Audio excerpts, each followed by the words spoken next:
اردو جائزہ YouTube channel میں خوش آمدید۔ آج ہم ایک ایسے وقت کا سفر کریں گے جس کے بارے میں ہم سب نے سنا تو ہے، لیکن شاید اس کی گہرائی کو پوری طرح سمجھا نہیں۔ اسلام سے پہلے کا عرب۔ جب ہم اس دور کے بارے میں سوچتے ہیں تو ذہن میں فوراً مکہ کا کعبہ اور بتوں کا ذکر آتا ہے۔ لیکن کیا عرب میں صرف ایک ہی کعبہ تھا؟ اور کیا یہ بت صرف پتھر کے مجسمے تھے یا ان کے پیچھے لوگوں کے عقیدے، سیاست اور سماج کی پوری کہانیاں چھپی تھیں؟ بالکل، اور آج ہم انہی کہانیوں کو کھوجنے والے ہیں۔ ہماری اس تحقیق کا بنیادی ذریعہ ایک بہت ہی کمال کی کتاب ہے، ہشام ابن القلبی کی کتاب الاسنام، یعنی بتوں کی کتاب۔ یہ صرف بتوں کی ایک لسٹ نہیں ہے، بلکہ اس دور کے عرب کی ایک کھڑکی ہے۔ اس کتاب سے ہم دیکھیں گے کہ مذہبی منظرنامہ کتنا پیچیدہ تھا۔ مکہ کی مرکزی حیثیت تو تھی، لیکن اس کے ساتھ ساتھ کئی اور بھی مقدس مقامات تھے جن کی اپنی اپنی اہمیت، اپنی سیاست اور اپنے قصے تھے۔ تو آج ہم صرف فہرست نہیں دیکھیں گے، بلکہ ان مقامات کے پیچھے چھپی دنیا کو سمجھنے کی کوشش کریں گے۔ مجھے یہ خیال بہت دلچسپ لگ رہا ہے کہ ہم کعبہ جیسی ایک جانی پہچانی اصطلاح سے شروع کریں اور دیکھیں کہ شاید اس کا مطلب بھی وہ نہ ہو جو ہم ہمیشہ سے سمجھتے آئیں۔ یہی تو سب سے حیران کن بات ہے۔ کتاب الاسنام میں ایسے مقامات کا ذکر ہے جنہیں کعبہ کہا جاتا تھا، لیکن وہ مکہ والے کعبے جیسے نہیں تھے۔ آئیے نجران سے شروع کرتے ہیں۔ کتاب میں بتایا گیا ہے کہ بنو الحارث بن کعب قبیلے کا نجران میں ایک کعبہ تھا۔ مشہور شاعر الاشیہ نے تو اپنے ایک شعر میں اس کی زیارت کو ایک فرض قرار دیا ہے۔ اچھا، تو یہ تو سیدھی سی بات لگتی ہے، ایک اور مقدس مقام، ایک اور کعبہ۔ اس میں حیرانی کی کیا بات ہے؟ حیرانی کی بات یہ ہے کہ کتاب کا مصنف ابن القلبی خود اس پر شک کا اظہار کرتا ہے۔ وہ شاعر کا حوالہ دینے کے بعد فوراً کہتا ہے کہ مجھے نہیں لگتا کہ یہ عبادت کی جگہ تھی۔ اس کا خیال ہے کہ یہ شاید کوئی بہت بڑا اور شاندار دیوان خانہ یا ہال تھا جہاں قبیلے کے سردار اور معزز لوگ جمع ہوتے تھے۔ ایک منٹ، تو مصنف اپنی ہی کتاب میں ایک بات لکھ کر خود ہی کہہ رہا ہے کہ شاید یہ سچ نہ ہو؟ یہ تو بہت عجیب ہے۔ اس سے تو کتاب کی ساخت پر سوال نہیں اٹھتا؟ نہیں، بلکہ اس سے کتاب کی ساخت بڑھ جاتی ہے۔ اس سے پتہ چلتا ہے کہ مصنف صرف سنی سنائی باتوں کو اکٹھا نہیں کر رہا، بلکہ ایک تاریخ دان کی طرح تحقیق اور تنقید بھی کر رہا ہے۔ وہ اپنا شک اس لیے ظاہر کرتا ہے کیونکہ اس نے بنو الحارث قبیلے کی شاعری میں کبھی اس جگہ کو مذہبی عقیدت کے ساتھ ذکر ہوتے نہیں سنا۔ یہ ہمیں تاریخ لکھنے کے عمل کے بارے میں بتاتا ہے نا، کہ ایک اچھا مورخ ہمیشہ سوال اٹھاتا ہے۔ یہ تو واقعی سوچنے والی بات ہے۔ تو اس کا مطلب ہے کہ کعبہ کا لفظ شاید اس دور میں کسی بھی اہم، بڑی اور چوکور عمارت کے لیے استعمال ہوتا ہو، ضروری نہیں کہ وہ عبادت گاہ ہی ہو۔ بالکل یہی نکتہ ہے، اور اس بات کو مزید تقویت ایک اور مثال سے ملتی ہے، سندات کے کعبے سے۔ یہ قبیلہ ایاد کی ایک عمارت تھی جو کوفہ اور بصرہ کے بیچ میں کہیں تھی۔ اس کا ذکر بھی ایک شاعر نے کیا ہے، لیکن نجران کی طرح ابن القلبی یہاں بھی کہتا ہے کہ میں نے سنا ہے کہ یہ گھر عبادت کے لیے نہیں بلکہ صرف ایک مشہور عمارت تھی۔ تو یہ دو مثالیں مل کر اس نظریے کو پختہ کرتی ہیں کہ اس دور کی زبان اور اصطلاحات کو سمجھنا اتنا سیدھا نہیں جتنا ہم سمجھتے ہیں۔ صحیح۔ تو ایک طرف تو ایسی عمارتیں تھیں جن کا تقدس یا مقصد واضح نہیں تھا، لیکن دوسری طرف کچھ ایسی جگہیں بھی بنائی گئیں جن کا مقصد بالکل واضح تھا، سیدھا مکہ کی حیثیت کو چیلنج کرنا۔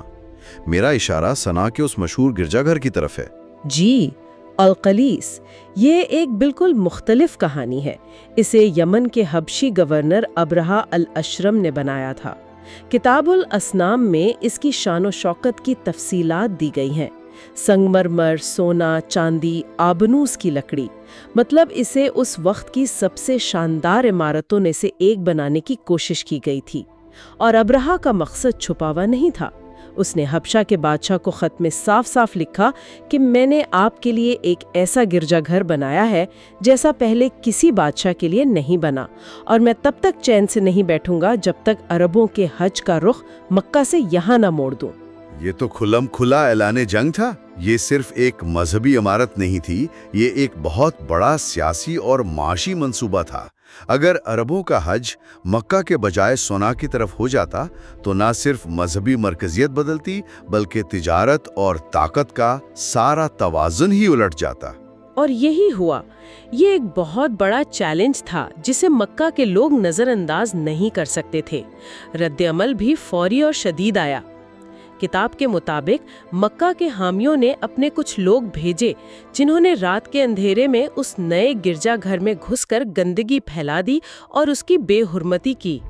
اور اسی بے حرمتی کا بدلہ لینے کے لیے ابرہا اپنی مشہور ہاتھیوں والی فوج لے کر مکہ پر چڑھ دوڑا، وہ واقعہ جس کا ذکر قرآن میں بھی ہے۔ تو اس پورے تاریخی واقعے کی جڑ یہ عمارت تھی۔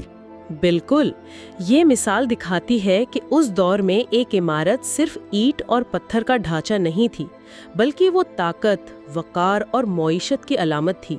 القلیس کی تعمیر اور پھر اس کی بے حرمتی اس وقت کے عرب کی سیاست کا ایک اہم موڑ تھا، جس نے ایک بہت بڑے فوجی تصادم کو جنم دیا۔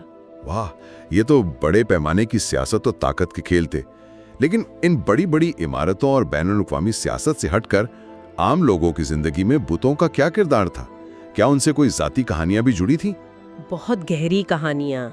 اور یہاں ہم آتے ہیں الفلس کی طرف۔ یہ تئی قبیلہ کا بت تھا۔ یہ ان کے کالے پہاڑ آجا پر ایک سرخ چٹان تھی جسے انسان کی شکل میں تراشا گیا تھا۔ یہ صرف ایک بت نہیں تھا بلکہ ایک مقدس پناہ گاہ تھا۔ اس کے ارد گرد کا علاقہ حرم کہلاتا تھا، جہاں کسی کو نقصان پہنچانا منع تھا۔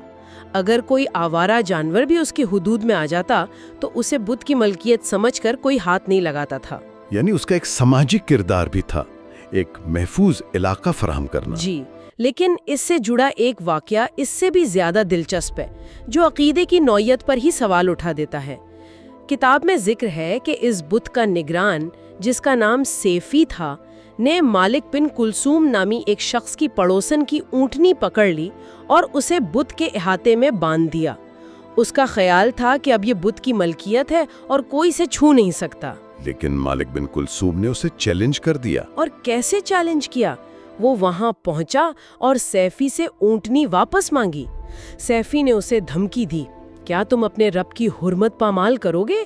کیا تم اس کی ناراضگی سے نہیں ڈرتے؟ یہ اس دور کے لیے بہت بڑی بات تھی۔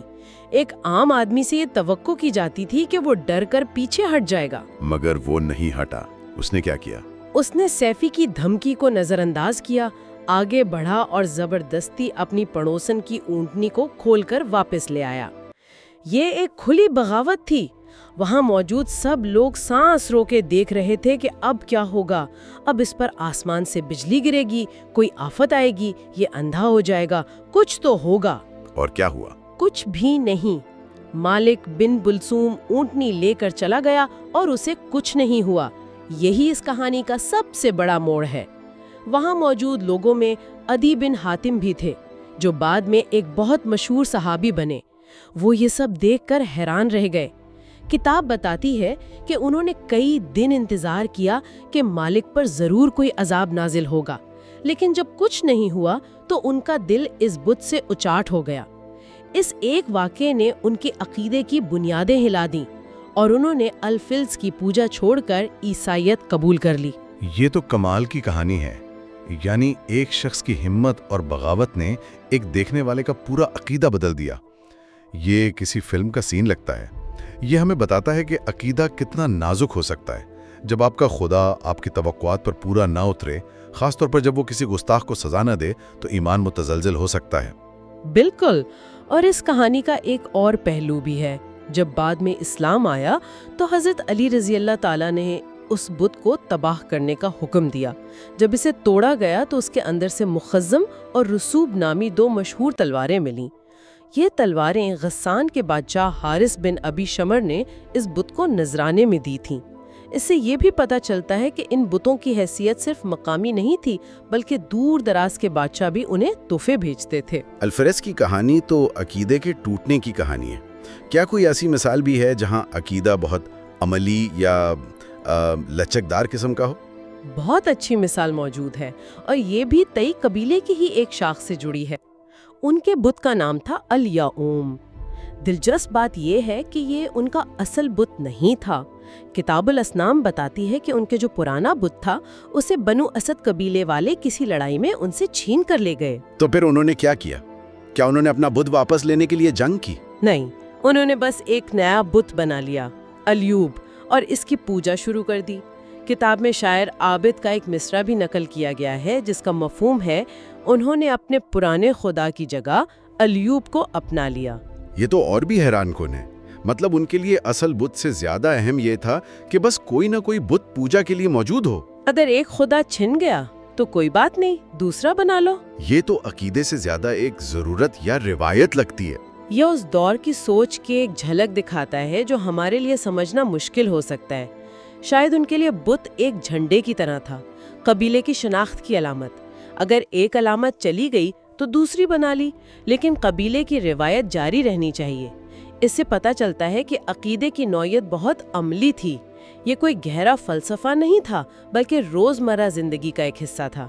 یہ بہت دلچسپ ہے کہ کچھ بتوں کے بارے میں اتنی تفصیلی کہانیاں اور واقعات موجود ہیں، جیسے الفز کی کہانی، لیکن کیا تمام بتوں کے بارے میں اتنی ہی معلومات ملتی ہیں؟ نہیں، بالکل نہیں، اور یہ ہمیں تاریخ کے ایک اور اہم پہلو کی طرف لاتا ہے۔ ہمارا آخری ذکر بجر کا ہے۔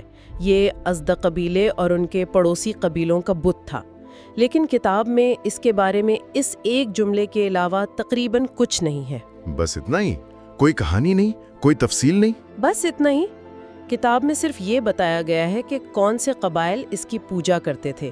ساتھ میں یہ بھی لکھا ہے کہ اس کا تلفظ کبھی باجر اور کبھی بہار بھی کیا جاتا تھا۔ بس اس سے زیادہ کچھ نہیں، اور یہ خاموشی خود ایک کہانی ہے۔ یہ ہمیں بتاتی ہے کہ تاریخ ہمیشہ مکمل نہیں ہوتی، کچھ کہانیاں وقت کی گرد میں گم ہو جاتی ہیں۔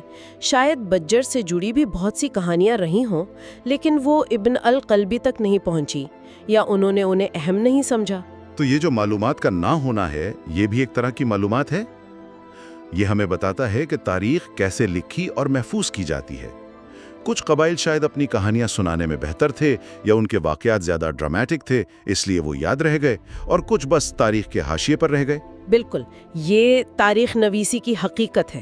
ہم ماضی کو صرف ان ٹکڑوں سے جوڑنے کی کوشش کرتے ہیں جو ہم تک پہنچے ہیں، اور بکجن کی مثال ہمیں یاد دلاتی ہے کہ کتنے ہی ٹکڑے ہمیشہ کے لیے کھو چکے ہیں۔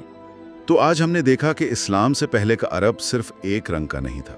وہاں ایسے کعبے تھے جن کا مقصد شاید عبادت تھا ہی نہیں۔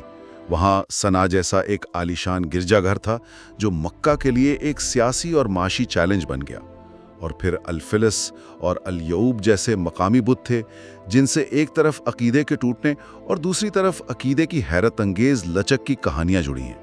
یہ صرف پتھر کے بتوں کی کہانیاں نہیں، بلکہ ان سے جڑے لوگوں، ان کی سیاست، ان کی امیدوں اور ان کے شکوک کی کہانیاں ہیں۔ اور یہ ساری تفصیلات جو ایک ابتدائی اسلامی مورخ نے اتنی محنت سے محفوظ کی، ہمیں ایک گہرے سوال پر چھوڑ جاتی ہیں۔ جب کوئی مقدس مقام یا علامت اپنی طاقت کھو دیتی ہے، چاہے وہ مالک بن کلثوم جیسی کسی ایک فرد کی بغاوت سے ہو، یا اسے چھین لیا جائے یا اسے تباہ کر دیا جائے، تو اس سے جڑے عقیدے کا کیا ہوتا ہے؟ کیا وہ عقیدہ مر جاتا ہے، یا وہ صرف اپنی شکل بدل کر کسی نئی کہانی، کسی نئی روایت یا کسی نئے عقیدے میں ظاہر ہوتا ہے؟ یہ سوال ہمیں مادی چیزوں اور ان سے جڑے ہمارے ایمان کے پیچیدہ رشتے پر بار بار سوچنے پر مجبور کرتا ہے۔